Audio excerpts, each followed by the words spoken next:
Hello everyone, my name is Imran and today we are going to talk about how to change domain name in WordPress website.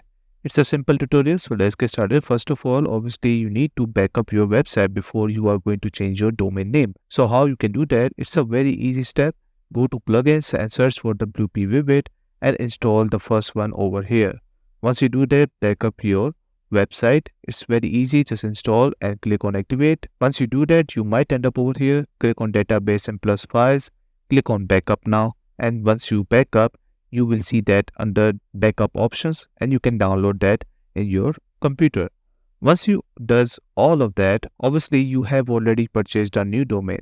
For this tutorial, I'm going with a hosting, and let's say I have a hostinger domain which I recently bought and I want to add that in my new domain.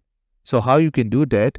Make sure to click on website, select the domain on the left side, click on files, and after that click on file manager. Once you do that, you will end up over here. Click on access all files of premium web hosting. Click on this option. You might end up over here. Click on this learningwithpros.com. This is my domain.